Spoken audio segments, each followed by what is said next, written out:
Jonathan Lee here, a Etobicoke and Toronto realtor, checking in with you guys mid-September 2024. All right, kids just went back to school and the leaves haven't even turned yet, so I really can't officially declare the Toronto fall real estate market to be a bust, but 3 weeks in, momentum-wise, things are feeling slow, like they're not really moving much. The fall real estate market starts pretty much after Labor Day and runs through the end of November. For the first 2 weeks of September, the City of Toronto saw 1,509 freehold houses get listed, with only 301 freehold sales. On the condo side, we saw 2,300 condo units get listed, with only 315 sales. The last 5-year seasonal average listings for September is about 6,000 listings, both houses and condos, and 2,700 sales. So we're tracking about right in the number of listings, but we're below on the sales side. From the ground, using the analytics of Broker Bay, which is the booking platform that I'd estimate that 98% of listings in the Toronto Real Estate Board go through, it looks like showings are about 35% below where you would want to see them this time of year, at about 25,000 showings per week. And for the first couple weeks of September, we're only between 15 to 18,000. But looking at showing counts is a bit of a flawed assessment. During slower markets, buyers will look at a lot more properties to try to get a read on what's the best value. And non-committal buyers will also have a look around before deciding to wait. So it's not really a great interpretation on the number of true active buyers on the market. Between the spring and fall markets, fall has a shorter run and a smaller peak and tends to attract less buyers and sellers. People prefer to move in the summer months, buying and selling in the springtime. As you can imagine,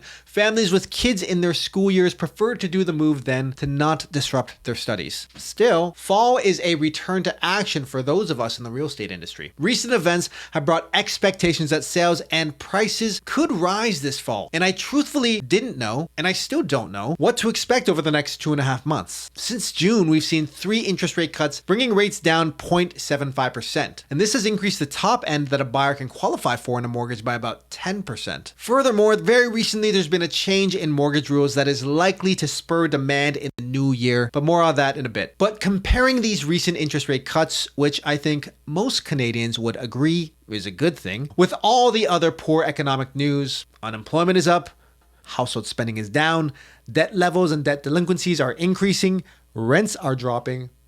All of this is just showing that our economy isn't quite strong like ox. And because of this, economists and market analysts are all widely in consensus that we'll see another 0.25 to 0.5% of rate cuts before the end of 2024, with the next interest rate announcement being mid-October 2024. And into 2025, I'm hearing market analysts also predict that rates will continue to drop another 1% or so, but I think that is to be determined. While a lot of the market expected buyers to be waiting for rates to drop, what's become more evident is that it's not buyers, but sellers who have been waiting for rates to drop in anticipation that buyers will come back out. But so far they're not. Interest rates are starting to sway in buyers' favor, and I'm sure by the end of this year, rates will look much better from where the year started. But how long before rate cuts beat out the negative events in boosting economic performance and buyer confidence? I was curious about this, so I had to look back at the last recession between 2007 and 2009 from when rates first started dropping to when the market bounced back. If we look at this graph, from the point that rates first started dropping in December 2007, it took 17 months for the Bank of Canada overnight rate to bottom out to 0.25%, which happened in March 2009. Toronto home prices reached their bottom about 14 months from when they first started cutting rates. That bottom was met in January 2009, right after the fall market of 2008, which you can see here was likely pretty slow. Average Toronto home prices fell 16.5% from the peak, from an average price of $438,000 to $366,000, and home prices were pretty much back to where they were pre-rate cuts within 3 months of rates bottoming out. That happened in June 2009, where they averaged $442,000. Toronto home prices met new highs in October 2009, hitting $465,000 just 9 months after interest rates bottomed out. And as you know, in the subsequent 13 years, we saw rock bottom interest rates and continuously rising home prices. Now, obviously, you can't compare the 2008 recession to today's economy. It's not apples to apples, but more like apples to coconuts. We have a different population demographic, an aging population, a much higher population. We continue to be in and will be for many years in a housing crisis as we have record low housing starts across Canada. And even though inflation rates have dropped,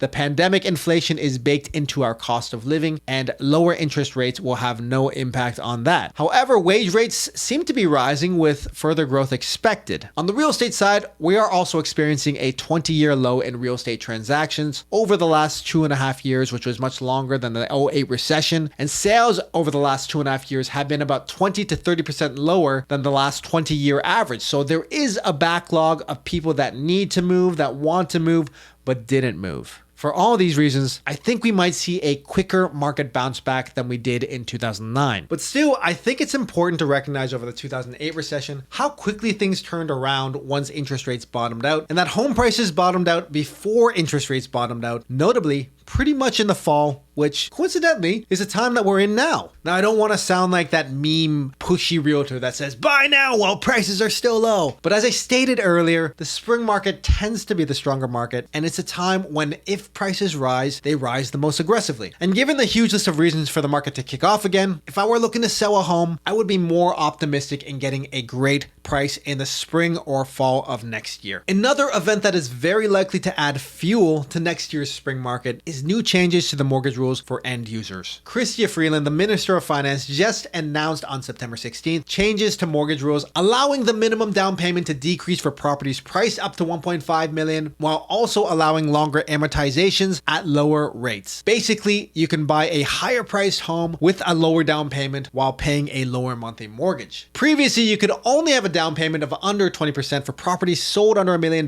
by purchasing mortgage insurance and accessing lower rates for mortgages with a 25-year amortization. But this threshold has been extended to $1.5 million, and the mortgage amortization has also been extended to 30 years for all homes with a down payment under 20%. This is definitely market impacting news. This will take effect from December 15th, 2024, and the exact details of this new rule are yet to be hammered out. Currently, the minimum down payment for a property is tiered. For a home under $500,000, the minimum down payment is only 5%, and for the amount from $500,000 to $1 million, it's 10%. So for a home that's about $1 million, the minimum down payment is $75,000, which you can qualify for as long as you have the income to support the mortgage. What's not clear is if for the amount from $1 million to $1.5 million, it's still just 10%, or if it goes up to 15%. This new rule is surely to have an impact on homes in the highly competitive freehold house submarket priced between $1 million to $1.3 million, what I call the first-time GTA house owner price range. This is currently the most competitive submarket, and I can easily see buyers competing for move-in ready homes pushing prices higher, which, with the increased equity in the homes that these sellers will carry forward, will eventually roll out to other areas of the market, pushing prices higher for those properties. So there will be a lot of change in the next year. Well, that's it for me this month's market update. Once again, I'm Jonathan Lee, and I'm an Etobicoke and Toronto realtor. I'm sure I'll have a lot more to talk about next month, but if you guys want to get in touch, my contact info is below, or you can schedule a call with me through the Calendly link in the description. Cheers.